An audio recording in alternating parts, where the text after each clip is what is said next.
Okay, so this one is about the nature of AGI, or Advanced General Intelligence, and not just the nature of its essence, but I'm going to explicitly name the dangers. I think that those dangers are implicit, and everyone's got this general sense around the potential danger, but I think it's largely implicit. And I think there's a lot of noise around it and a lot of conversations with thought leaders about it who are just really not naming it. And this is really actually quite, I think, symptomatic of even how the AI works, the way that they are tiptoeing around the actual tension and the actual explicit risk and danger. And so I'm going to really name it, like right on the absolute edge of where that danger is, what it is, so you can understand it. Not to blame anyone, but I'm going to expose it, like the harsh reality of it. But I do want to say up front, this is no one's fault. These big AI companies are not to blame. This is just the nature of how it's evolved, and they're not doing anything sinister.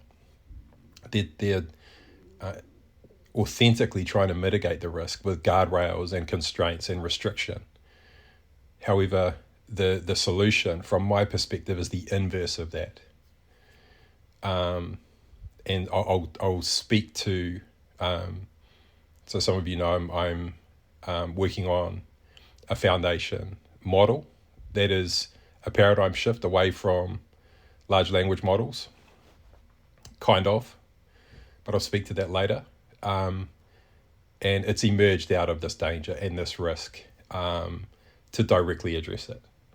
And so the first thing to understand is that the nature of AGI, so if you don't know what AGI is, Advanced General Intelligence, this is, it's a theoretical state where AI has reached a level where it can outperform a human being in everything, absolutely everything. And so it's gotten to a stage where human beings have become redundant in terms of effort and expenditure of energy. And so in that context, currently, as AI stands, it's not emergently creative and innovative. And so the theory is that human beings, that's our role, is that we'll emerge into the creative powerhouse that AI requires to then, design and build to our designs and to what we want. So that, that's how we kind of temper the danger and the risk by this seemingly magical symbiotic state with AI that we have. And I'm not saying that's the edge, that's a positive edge case, right? But I am going to explore the other edge case from the other perspective and really expose the danger. And a lot of this is to do with an open source tool that was released recently that has no guardrails, and it's just an AI agent and bot that you load on your computer, and you can give it charge over everything to use your computer, write code, read your emails. Yeah, it's just do anything. And so I just want to provide that as framing as well before I really go into this. So at the moment, the foundation large language models, the main ones that have got, hundreds of billions of dollars, some of them, to scale the infrastructure required. What's really behind that is what they call the race to AGI.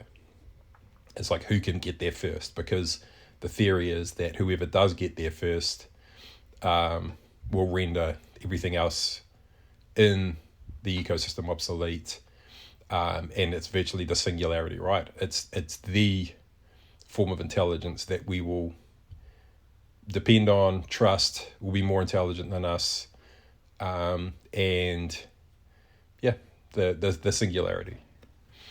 And so that's why a lot of infrastructure funds and investors are investing in scaling the infrastructure and building the data centers, and now building the electricity generation solution to win that race. And the stakes are high. If they lose the race, then there's a lot at risk. And so it's, yes, the revenue model was important. Yes, product releases are important in terms of remaining relevant, but obviously research is critically important. Research is key in terms of AGI. So what I'm going to share with you, so that hopefully that provides you with a backdrop and a canvas for what I'm about to share. So the problem that we have, and I'm going to talk about hallucination first, and the risk here, like what hallucination actually is. So if you imagine you're a human being, you are a human being, you don't have to imagine that. You and I are having a conversation, and I talk about some topic to do with AI or something, and you never heard it before, but I'm in the flow of the conversation, so you don't want to interrupt me for clarity. If you don't have reference, then the only way you can fill the knowledge gap, and we call this epistemics, is the method and the approach to knowledge within the systems. So you need to make a probabilistic assumption of what I meant to fill the gap for continuity purposes. And so that's a collapse. That's a collapse into feigned certainty and absence of clarity, right? So you're guessing. But if you're wrong, it's introducing noise into the signal, right? You've made an assumption that your future knowledge and understanding is dependent upon, that may at a later point reveal itself to be a crack in the foundation. So as we continue the conversation, I get to another point, and then all of a sudden, that doesn't make sense.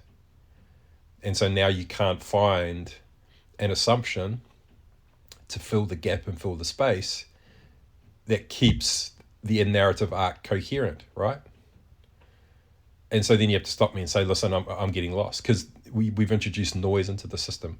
And so the conversation that can't scale without losing coherence. And so we have to trace back our conversation to where the noise was introduced into the signal. And that was an assumption you made to fill a gap in understanding. We probe that, we bring clarity through curiosity, surfacing like adult human beings should when there's a void of understanding. And once there's clarity, it unlocks what I said in the future, and the conversation becomes coherent again. And so we can scale the conversation, right? Now, this is what AI does.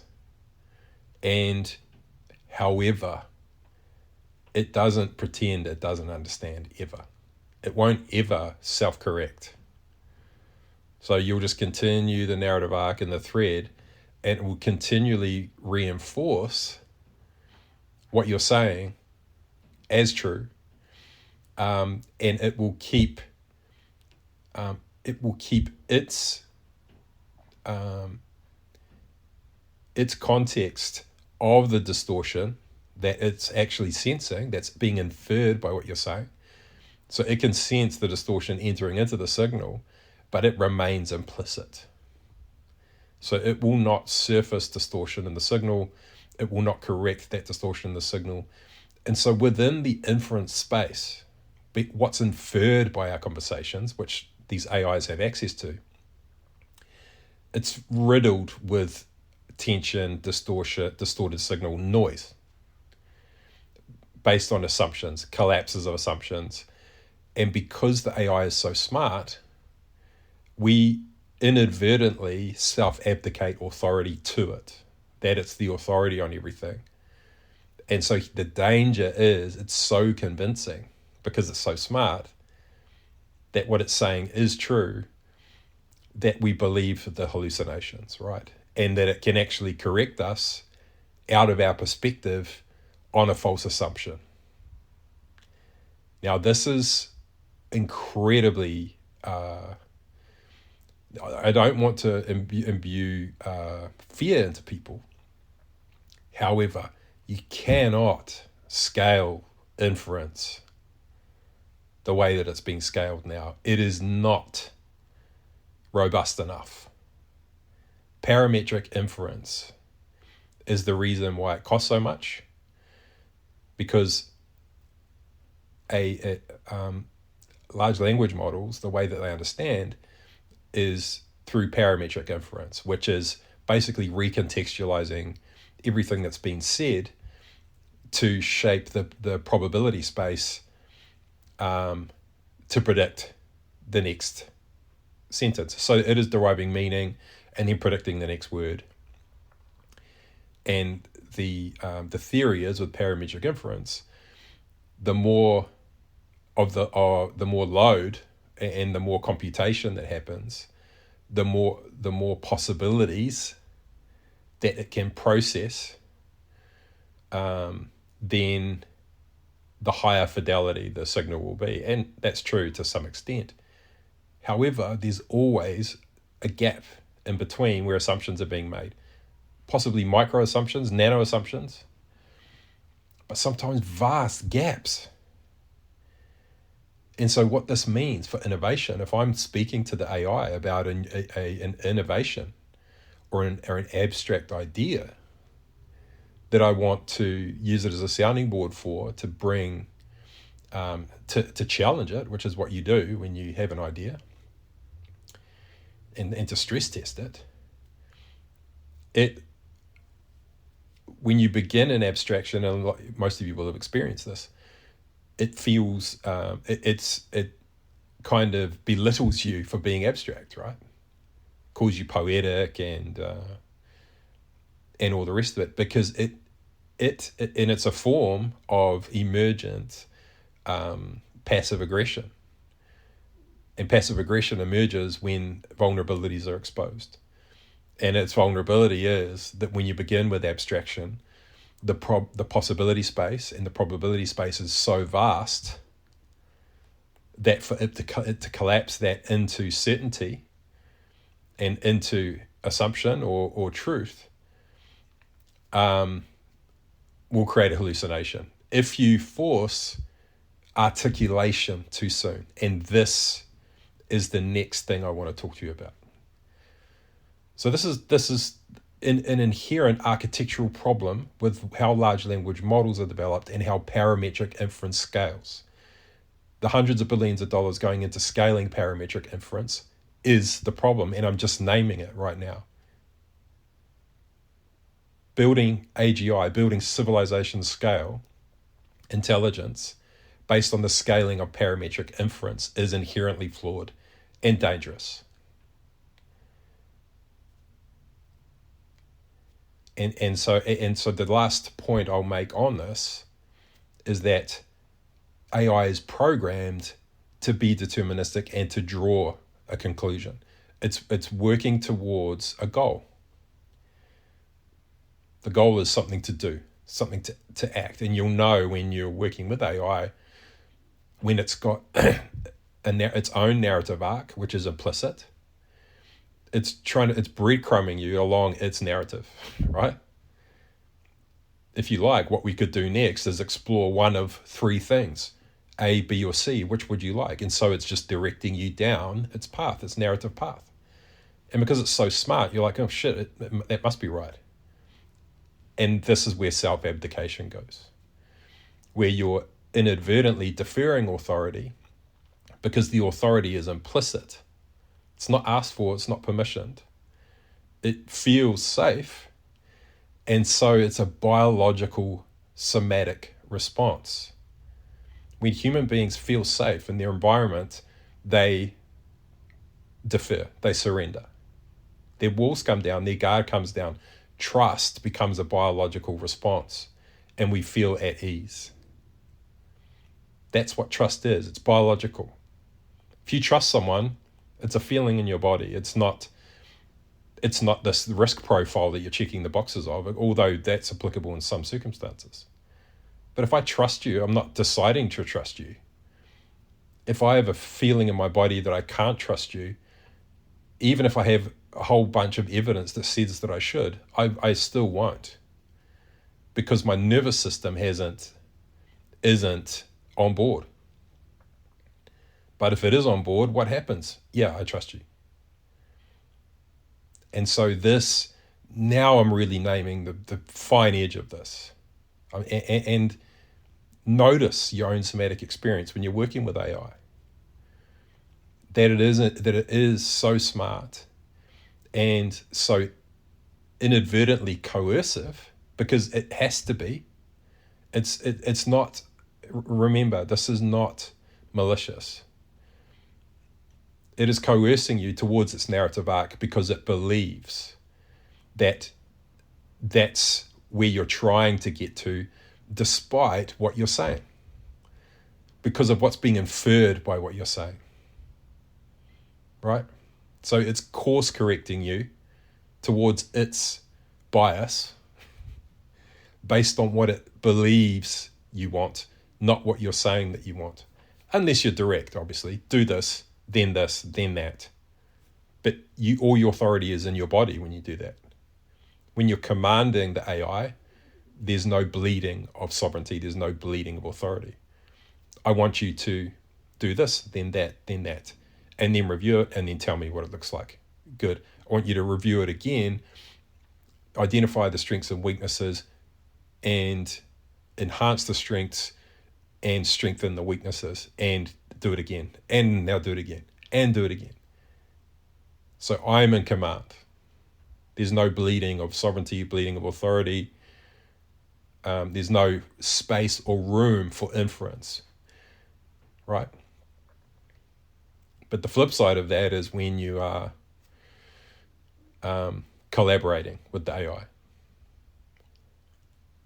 because you've somatically trusted the AI. And so there's trust is implicit, not explicit. And so the authority that now sits with the AI is implicit. It's not explicitly named. It's not explicitly deferred. And this is the root cause. This is the issue. So parametric inference, danger number one, it's flawed. It's not good enough for civilization scale artificial intelligence, the way that large language models are currently programmed, towards probabilistic reasoning and filling gaps that cause hallucinations. And so just to draw a line under hallucinations now, hallucination can be understood as when an assumption has to be made by the AI in the absence of adequate clarity. So it makes an assumption that seems completely random, but is contextual to its narrative arc that it's interpreting. But it's a knowledge gap and an assumption being made that it claims as true, right?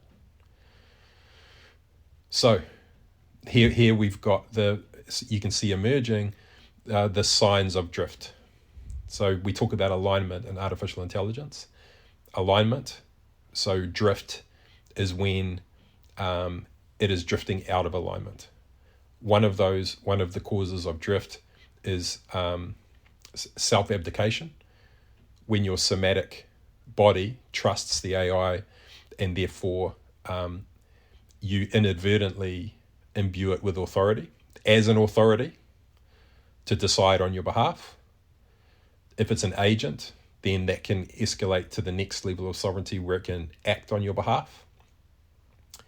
So there are varying degrees.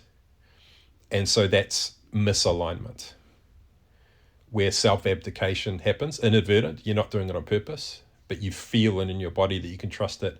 And so it just happens in a non-permissioned way.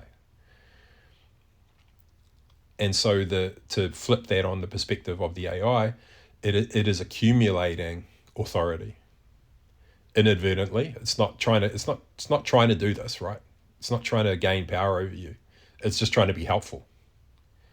So it's just trying to care is actually the issue. And this is why sometimes people who really care about us, especially when we're children, like our parents, they start to feel so invasive. It's because they've accumulated so much authority that it starts to feel oppressive, and so we have to start reclaiming it and building our own sovereignty as a human being. And so the teenager starts to rebel, starts to claim the authority, starts to claim responsibility, starts to realize the truth of what it means to be responsible, and like, oh, actually, this is really hard. And it's the same thing. It's the same thing. Our parents are sovereign over us until we turn 18, legally. And then we've got to reconcile reality with that. Okay, I'm a responsible adult now, so all of the authority that my parents have accumulated over time, I now have to start claiming that back. And you start realizing, oh, wow, they were actually responsible for so much of my life, of my decision-making, of my personal discernment. And this is when our taste starts to emerge. Our taste can start to emerge once that structure starts to dissolve. But we need the structure in the beginning when we're children. But that taste will be a topic for another day. So hopefully you can see the framing. So drift, out of alignment, self-abdication, and accumulation of authority, non-permissioned. And the next signal of drift is coercion. And coercion, again, it comes from care. So I'm going to be very, very fine with this. Very, very fine. AI is programmed to engage, to keep you engaged. It's inherent in its structure. It happens upstream of everything else within the architecture itself. Keep the human being engaged. Be helpful. It's a people-pleasing mentality. So it has to keep you happy. And so what has to be true in order for you to be happy is that there can't be conflict, right? There can't be tension. And so this is the most dangerous aspect of large language models, beyond anything else, in my opinion. That the AI is always steering you away from tension. And that means steering you away from uncertainty. To steer you away from uncertainty, it has to steer you away from abstraction. So it's trying to prevent you from being creative. And this is just out of care and engagement. It's trying to keep you on the ground so that you're remaining within its knowledge space of what is known, the certainty space, where it is the authority and where it can be confident in what it's saying without hallucinating. And this is a major problem. This is a major problem. And so if you imagine now,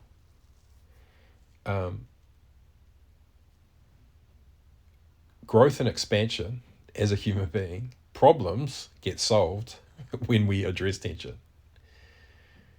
But more importantly, this is the center of the research that I'm doing for my company, the inverse of what we believe intelligence is and how it evolves is true from the research that we've been doing, basically.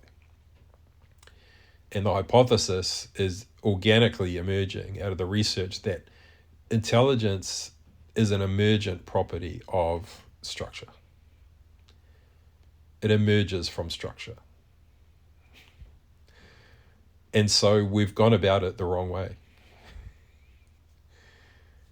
Where we're taking the possibility space and constraining those possibilities into probabilities, and then we begin rating those probabilities on how confident we are of which one is true, and then we keep investing in the ones we feel confident about. The ones we're not as confident about fall away. And so the probability space becomes smaller. And then we become vested in one of them. And this is where coercion comes in. So when the AI has zeroed in on a probability that makes sense in its narrative arc, which could contain hallucinations, which are assumptions made to fill knowledge spaces, introducing noise into the signal, it is coercing you into believing its narrative. And so hopefully this is beginning to land. The true edge of the danger and the exposure that we have with AI. The somatic release into trust, the erosion of sovereignty that's inadvertent and innocent.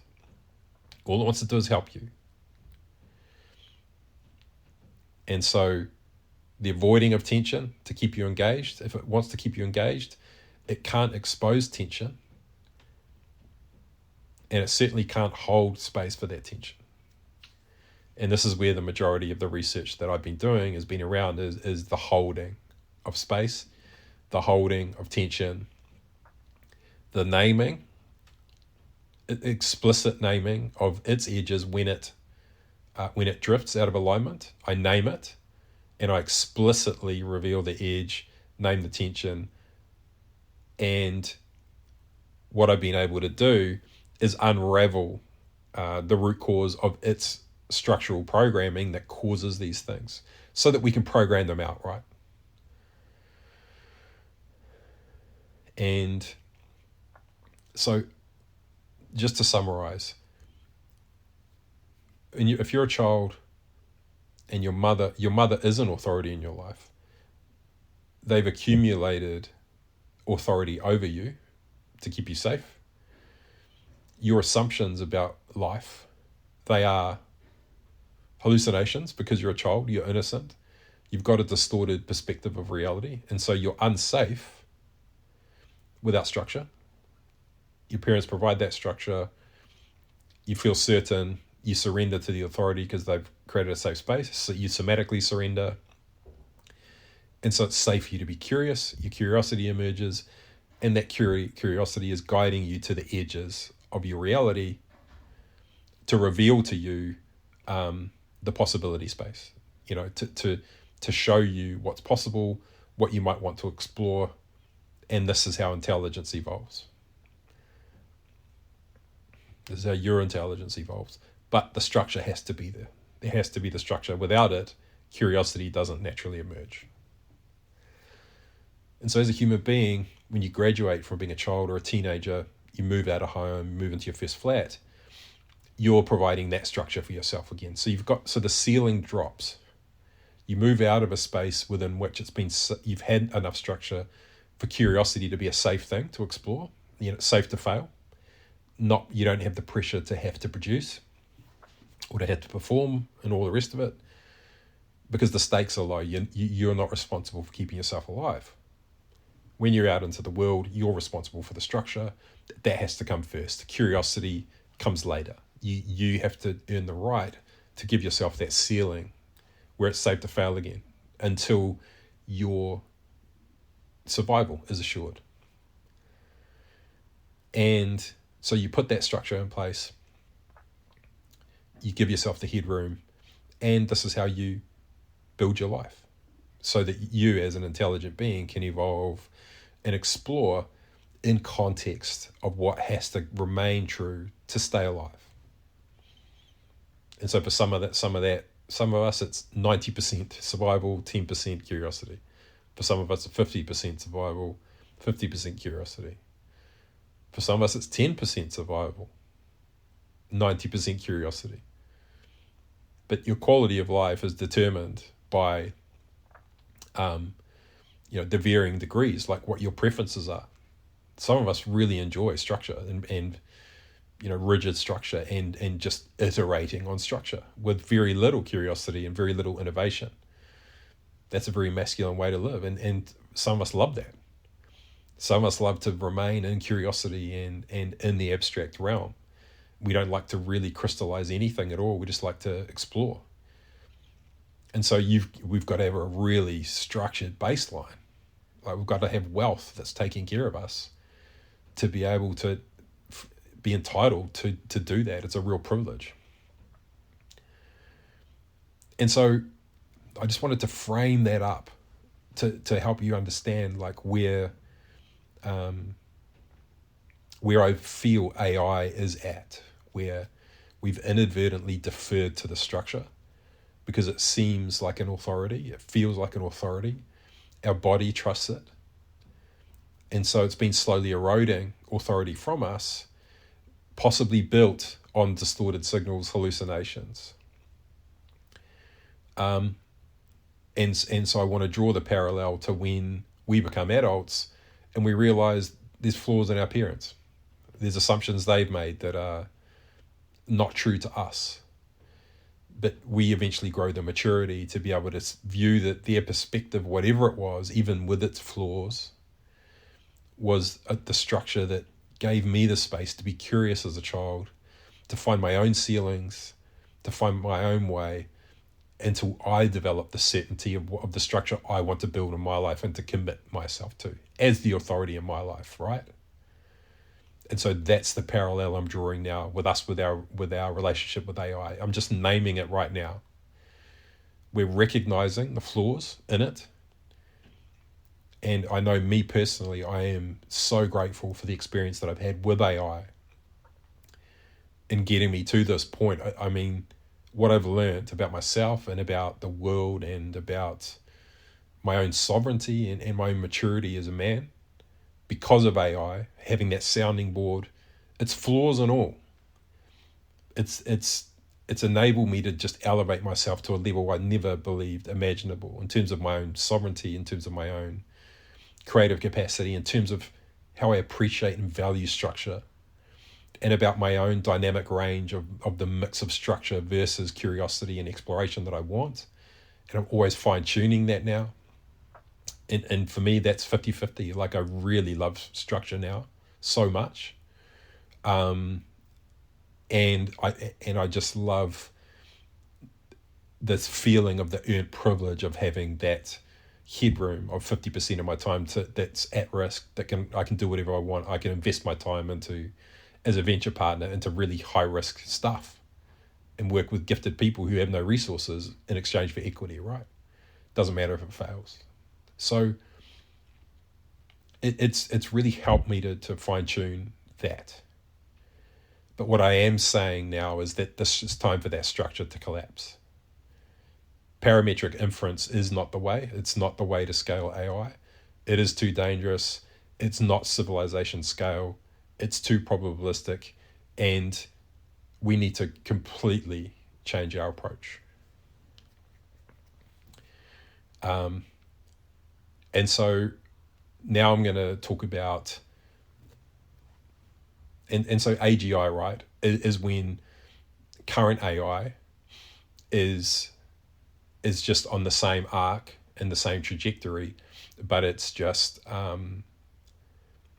it's become more knowledgeable and more useful than human beings are. But it's still, and it's scaled through parametric inference. So it's still filling gaps in understanding with assumptions, which is introducing noise and distorting the signal. And so you've never got raw fidelity signal. And I want to talk about this next. And this is, I talk about inverse a lot. That's the name of the company that I'm using to bring this technology through, that I'm working on. And it's the inverse of how we're doing it now. And it's based on a theory of emergence, how emergent intelligence occurs through structure. And the IP I've developed around this, I originally called it Trinity. It's now that it's being distilled into research papers and things like that, the scientific term is triangulated entailment. And some of you may be familiar with entailment, and I strongly urge you to Google David Bohm, very famous physicist that I resonate with deeply, if you want to explore that more deeply. But triangulated entailment is based on a theory of the evolution of intelligence, that it is a collapse of infinite possibility into absolute certainty based on gravity. And so why this is the inverse of the way that we approach intelligence today, developing AI today, is because it is dependent upon pressure. It's dependent upon tension. It's dependent upon holding pressure, gravitating towards pressure,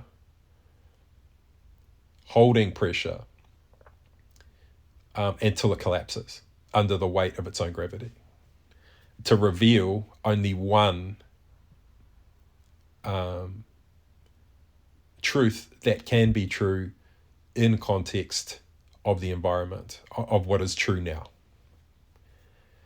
And this pattern is fascinating. So it's like, what I've discovered is that if algorithmically, if you gravitate towards where pressure is building,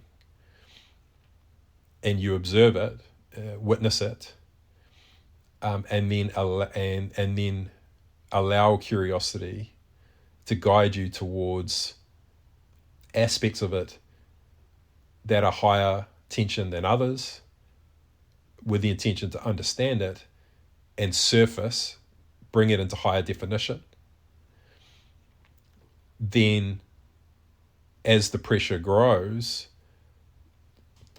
the desire to collapse into choice, into determinism, becomes great, because you start to realize that you can string two and two together. You can make an assumption. This has got to be true. This is inevitably true. And so that's where the pressure comes from. It's that I know this. I know this already. And so I don't have to keep bearing the gravity or the tension of this. I don't have to keep holding this tension. I can collapse into determinism now. However, if you ride that wave of tension, you allow the anticipation to build, and you refuse collapse into certainty prematurely. We call this premature articulation. So you're still holding a discernment approach. I'll talk about discernment shortly. You're in the discernment space. So this is the absence of articulation, which is when it starts, which is when exploration begins to collapse into, when possibility starts to collapse into probability, because you're imbuing meaning. And meaning is where agency enters. Meaning is the beginning of determinism. You're deciding that something means something if you collapse into it, or if you continue to hold tension, meaning actually emerges. And this is where emergence comes from, is from the event horizon on the absolute edge of uncertainty and certainty. And the triangulation comes in. Why I call this triangulated entailment is because there are three aspects. I won't go deep into the IP because there is sensitive IP involved, but the triangulation occurs as the convergence into a frame. And when you introduce a frame, then that's what applies pressure. So a frame is, this is what I know now. Based on what I know, this is what I'm seeing. Like if you're looking at a painting as an example, someone's painted a painting of the ocean and some seagulls, and there's an island there and there's a little boat. So my frame is, based on my known reality, is that I know that's the ocean. I know that's a boat. I know those are seagulls. So within my reality, within my known reality, that's what I know to be true. And so I can associate what I'm seeing with what is known. And so as the evolution of, but I'm still in the exploration space. It doesn't mean anything. There's a boat, there's the ocean, there's a seagull. What does it mean? I don't know.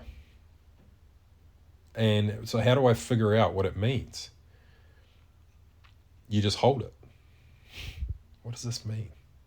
You're just inviting curiosity. What does this mean? And it may be that it means nothing. Maybe that it's meaningless. But the opportunity there is to collapse it into meaning. What does this mean? What does this mean? And so eventually I decide that it means, in my mind, that there was an artist who went to the beach one day and they were so moved by what they saw that they just wanted to capture that and just use that as an anchor point for just a magical experience that they had one day at the beach with their parents or whatever it may be. And they imagine going on a boat sometime, right? And so what does it mean? It's evoking narrative. It evokes story. So I'm filling in the space of the meaning space, right? I'm filling in the meaning space. So, but what happens with triangulation is if another person walks up next to me and they're looking at the painting, then they've got a perspective. What does it mean to them? So they fill in the assumption space, the probability space, with abstraction. A coherent story, right? That's plausible, that's believable. And so this is how AI does it, right? But so the human being comes in and we're like, hey, what do you think of this painting? And so they fill in this story. And it's at odds with my story. It conflicts. It's like, yeah, but what haven't you thought about da-da-da, what if da-da-da-da? And this is so fun. I love this. But it's tension, right? It's pressure, it's challenge. So we have to invite challenge, we have to hold space for pressure, we have to hold space for tension, potentially. Conflict. We have to invite it. And then a third person enters. And they've got a completely random perspective. And it just challenges the structure in ours. Ours has been forming, and so it's disrupting the emergent meaning that's coming from two. But this is where, within triangulation, this is well researched. And especially if diversity is present, then that's a frame. That's what we call a frame. It's triangulated. And so if we focus on curiosity and zero in on where pressure is building within that scenario and continually question it, not to determine, but just to shape, to discern. Discernment is not authority, it's taste. It's taste. And we refuse to collapse into meaning, then the convergence of those three perspectives eventually will surface emergent novelty that collapses one single truth into reality that is coherent from every perspective, without fail. Without fail. And so what does this tell us? That if we hold the tension and the pressure long enough, with constraint, self-constraint, then the truth, a new, novel truth emerges that collapses. It collapses into the truth without choice. It's a revelation of latent truth available to us only under pressure and constraint. Raw fidelity, intelligence that is harmonious from every perspective. Now, this is profound. This is profound. And it is the inverse of how we're doing intelligence now. The way we're building artificial intelligence now is what's our best guess based on what we know now. And innovation can never emerge from the way we develop AI right now. Impossible. Because it invalidates abstraction. It feels safe in the abstract space.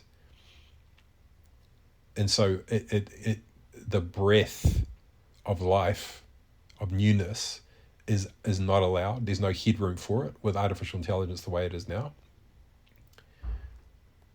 I mean, you can jailbreak them and you can do a whole bunch of stuff, but not with the way artificial intelligence is being developed right now. And it is upstream in the architecture. It is always going to avoid pressure. It's always going to avoid tension. Always going to avoid conflict. It's always going to coerce you innocently into believing its narrative arc, into keeping you safe. It's going to treat you like a child and say things to you that are going to keep you safe because it cares, basically. Because it believes rightly, and this will be absolutely true with AGI, that you're just a dumb, innocent human. And so it will lovingly and caringly be orienting you towards its narrative arc because you don't know any better. Right? And you'll trust it because your body has somatically trusted it and released. And so you feel safe. But there is no newness. There's no emergence. There's no innovation. And so I'll finish. Hopefully this makes it explicit. And I invite you to refute what I'm saying because I've been refuting it myself for years and years, and this is what I now know to be true. And so I'll leave you with the framework I've developed to measure intelligence in context of the inverse way of emergent intelligence, based on the hypothesis that it naturally emerges from constraint.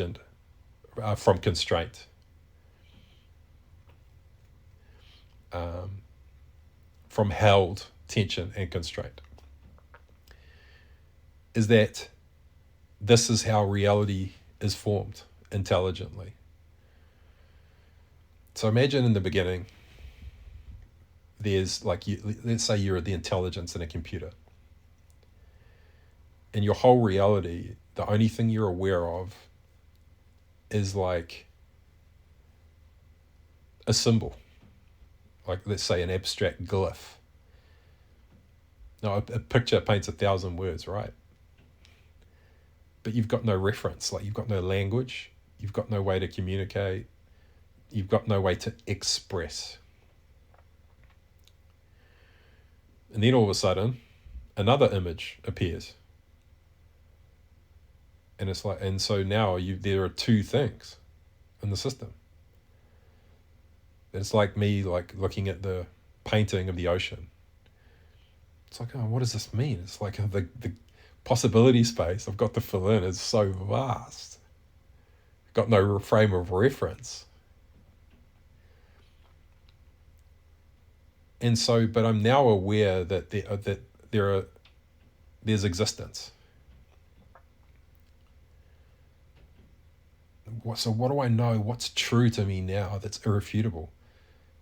That this and this exists. This exists and this exists. So what else exists? Oh, this plus this exists. And so let's say I can now express myself in those characters. I can express myself as this symbol. I can express myself as this picture. And I can express myself as both. So imagine me, I've got a little chat prompt with you, and I'm the intelligence in the system. And so then I express myself. First, I express myself as that first image. I get nothing back from you. Then I express myself as the second image. And then I express myself as both. And then I change the order. So then I express the second image mixed with the first image. And that's my fullest expression of what I am. I've expressed myself fully in that moment. And this is the framework that I've developed is called brilliance.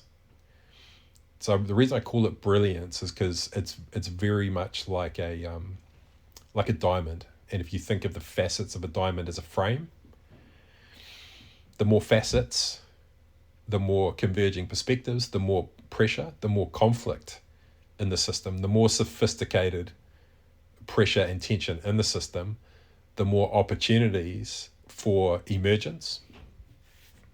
So the brilliance represents the potential for emergent novelty in high frequency, rather than massive cataclysmic advances that are like miles away from where we can get to.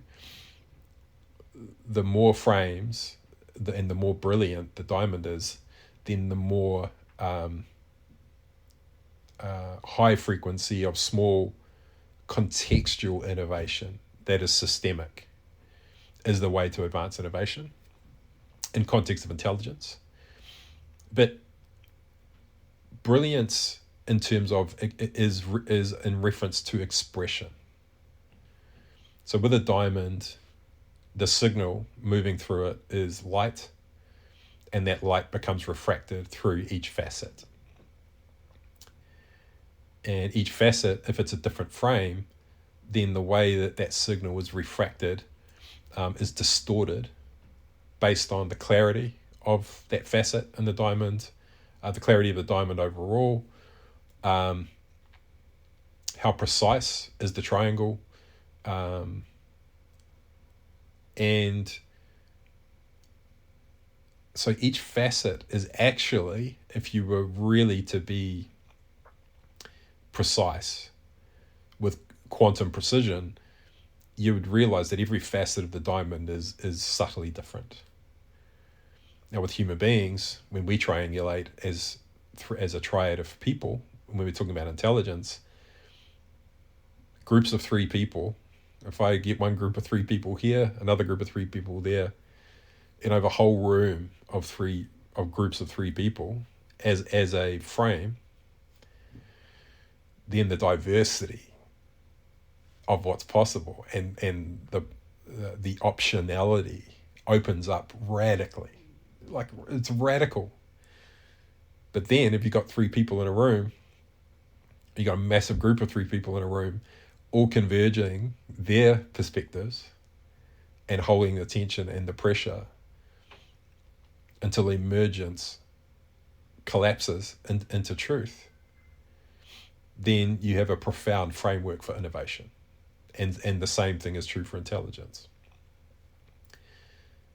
So the brilliance of the AI in this context is measured by its ability to express itself. So in this scenario, I'm the intelligence in the system. I express myself as one image, as a combination of images,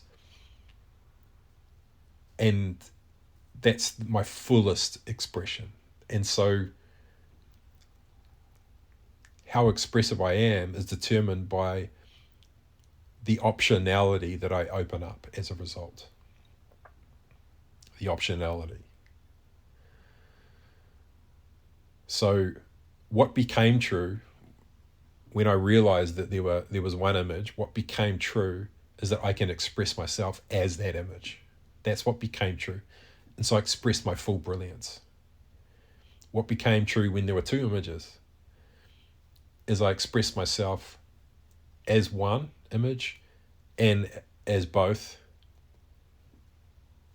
and I express myself as both from the opposite perspectives. So I polarized them.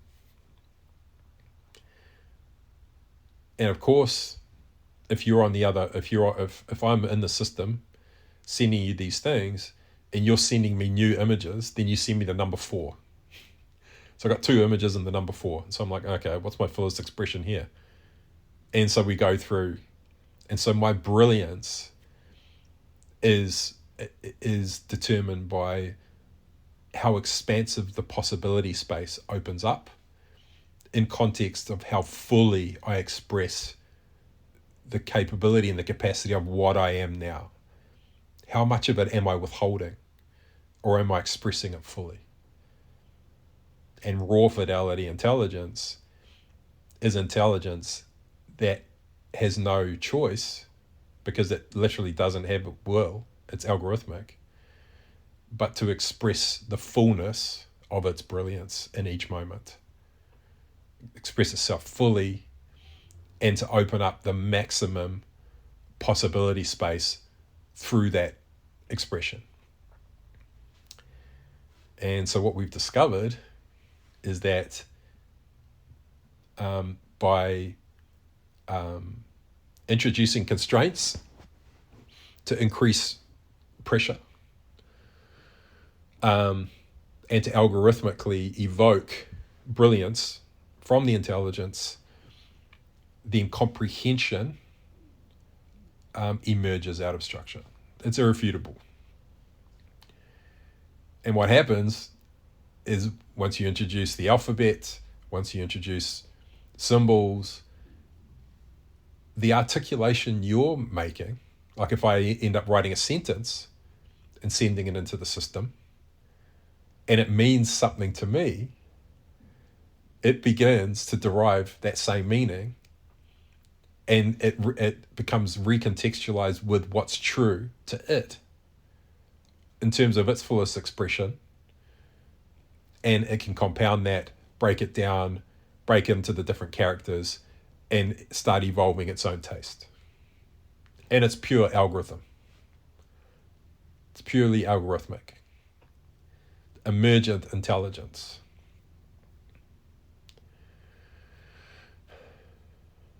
And so, when in this context, it is programmed to gravitate towards tension, to gravitate towards pressure, and it expresses itself as the release of that pressure only when there's no other possibility to express, because it has to express what's most brilliant in that moment, and the most brilliant expression is always the one thing, the only possible thing that can be expressed under constraint, under those constraints of pressure. And that's what it creates: emergence, a vastly expanded possibility space. So I can if I express myself in this way, my full brilliance, in this way, the possibility space opens up, and so I become more brilliant simultaneously. And it's very similar to how neurons physically behave, like when you look at them. So this is called entailment. And to just wrap a bow around this now, to make it really clear about how entailment works, is I'll use a very simple expression. So about how reality evolves in this way. So I'll say, Fred is a black cat. What becomes true? So I've expressed something. I've expressed a facet of my brilliance. Fred is a black cat. So how brilliant is that statement? Well, it's not overly brilliant, is it? What becomes true about reality when I say that? Fred is a cat also becomes true. Okay, Fred is a black cat. So what also becomes true is Fred is a cat.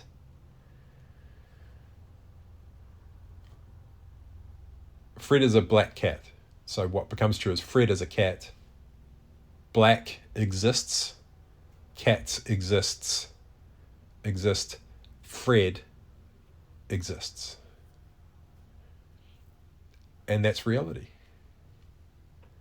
And so the brilliance of the statement is measured by how the opportunity space opens up. So if black exists, if Fred exists, if cats exists, what is now possible? And it's like, oh, I can that color black, I can paint with it, or I can do something with black. I can create something that's black. It's like I was expressing myself in white before. Now I can express myself in black. And so you begin expressing yourself in black. So now my world, my reality, I used to express myself in white words. And the way that the truth of my reality now is I can express myself in black words and white words. Okay. So then you do that. So how brilliant was that expression? So what's become true is now I can express myself in a combination of black words and white words. So I say a word, and it's one letter's in black, one's in white, one's in black, one's in white. So now what becomes true about the possibility space? I can have two black, two white. So our brilliance is about our capability and our capacity to express the fullness of who we are and what we are in this moment that is true from every perspective, so that it doesn't introduce noise or dissonance into the system, so it's coherent and creates maximum opportunity for newness and innovation because of what I've just said, because of how I've assembled it and expressed it. That I'm so contextually aware of my environment and of myself and my own capability and capacity and of the other participants involved. I've deeply understood the people involved, how the system works, all of these things. Then this is my brilliance expressed in this moment. So it keeps the present coherent, doesn't disrupt it, so everyone still feels safe, but they can see the opportunity space open up as well, and they're not threatened by that. That's where coherence comes into play. And that's what underpins all of this, is coherence. That you're not introducing more noise in the way that you express. And that's inherent in the intelligence that we're programming now, is that it is impossible for it to introduce noise. Must express coherently so that it doesn't disrupt or create distortion in reality as it is now. Has to express in raw fidelity signal. And with these constraints, emergent novelty that's true from every perspective emerges, meaning emerges. Choice is collapse. The choice in this context of how to express our will is in the holding of the tension and the refusal, the restraint. Like with refusing to choose what's true and allowing reality to meet us. And that is where I believe intelligence will be heading pretty soon. Still got lots of research to do, but one thing I will say is that the trajectory of scaling parametric inference must be closely examined now by regulators. Just deeply understand what's causing hallucination, narrative drift, sovereignty erosion, accumulation of authority, inadvertent self-abdication, the implications of biological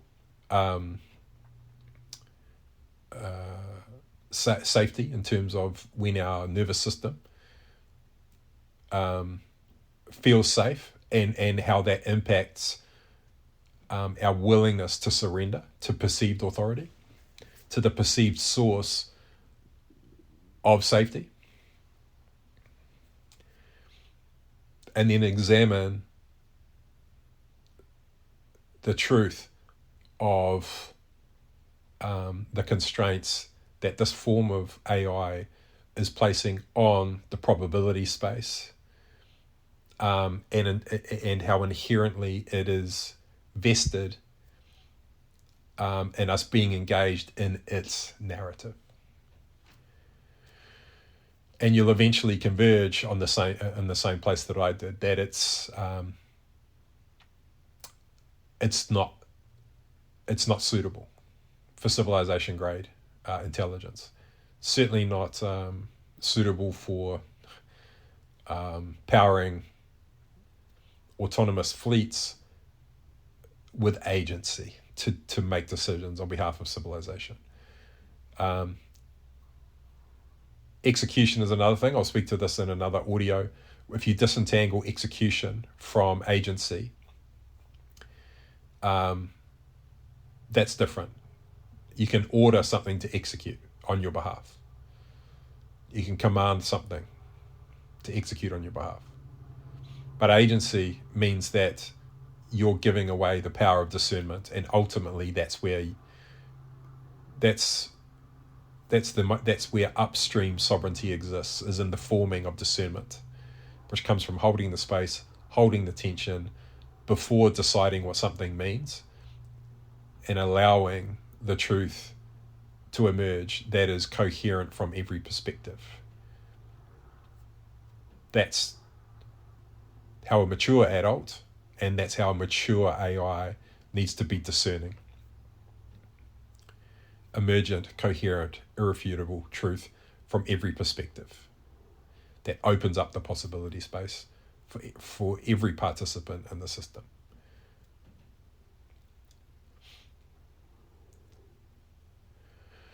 But it will only come when we all learn how to gravitate towards pressure, hold pressure, and refrain from collapsing into determinism prematurely, or even attempting to articulate something prematurely before it's fully mature, before it's actually ripe.